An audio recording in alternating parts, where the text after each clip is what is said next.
नवदोरा शहर के पुराने गोश्त मार्केट पाड़े में सीनियर साफ़ी अब्दुल कादिर उढे जे घर की छत तो धमाके से किरी पई। छत किरण करे बिजली के तारन में घर में पैर हंध बिस्तरन के बाहि लगी हुई, जंहिं घर में निंड सुतल नींगरी समेत नौजवान फयाज़ अहमद उढो ऐं 3 वारनि जी नाजायज़ धक लगन करे ज़ख्मी थी पई। घर की छत किरण ऐं बाहि लगन करे विरांडे में बीठल वेगन भी मुकम्मल तौर ते तबाह थी वई, जॾहिं त घर में पियल समूरो सामान सड़ी राख थी वियो। इन ॾिसे में सीनियर साफ़ी अब्दुल कादिर उढे ॿुधायो त घर में सुतल हुआसीं तो ओचितो राति देर सां घर की छत धमाके सां किरी पई, जंहिं करे कमरे में निंड सुतल न्याणी समेत भाइटो फयाज़ अहमद उढो ऐं ॾोहिटी नाजिया ज़ख्मी थी पिया।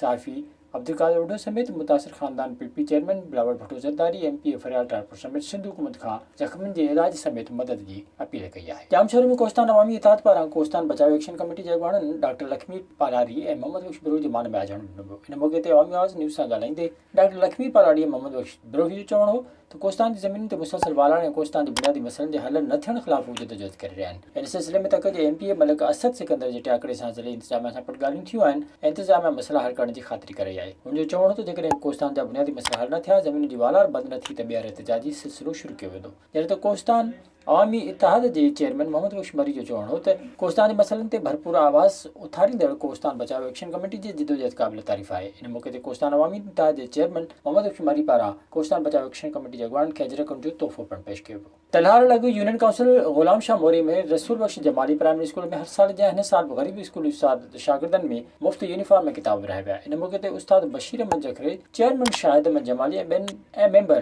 फयाज़ अहमद जमाली अवामी प्रेस क्लब जे साफ़ सां ॻाल्हाईंदे चयो त असां हर साल वांगुरु हिन साल बि उहा साॻी रिवायत बरक़रार रखी आहे। स्कूल में 100 खनि शागिर्द आहिनि, जिन में 50 खां मथे शागिर्द आहिनि जिन वटि पाइण लाइ यूनिफॉर्म ऐं पढ़ण लाइ किताब न हुआ। उन लाइ असां पंहिंजी मदद पाण त यूनिफॉर्म ऐं स्कूली किताब ख़रीद करे मासूम ॿारनि में मुफ़्त विरहाया आहिनि। तालकी मीरवा जी यूनियन काउंसिल सानिसो जे ॻोठ मोहम्मद सलीम शहर जे रवासिन आशिक हुसैन, फैज़ मोहम्मद ऐं ॿियनि पारां ॻोठ में बुनियादी सहूलियतुनि जी खोट ते चूंडियल नुमाइंदनि ख़िलाफ़ एहतिजाज कंदे सख़्त नारेबाज़ी कई हुई। इन मौक़े ते ॻोठाणनि जो चवणु हो त इलाइक़े जा चूंडियल नुमाइंदा वोट वठी ग़ाइब थी विया आहिनि। MNA MBA यूनियन काउंसिल जो chairman, district council member, ward जो काउंसलर सभु ग़ाइब आहिनि। ॻोठ मां 11,000 जी बिजली लाइन गुज़रे पई, पर हिन ॻोठ में बिजली आहे, न ई अस्पताल ऐं न को रोड आहे। ॻोठाणनि चयो त असांजे टैक्स ते ऐं वोटनि ते चूंडियल नुमाइंदा ग़ाइब आहिनि। हुननि वज़ीर आज़म वॾे वज़ीर खे अपील कई त संदनि ॻोठ में बिजली, रोड ऐं अस्पताल ॾिनी वञे, जेको ॻोठाण जो बुनियादी हक़ आहे।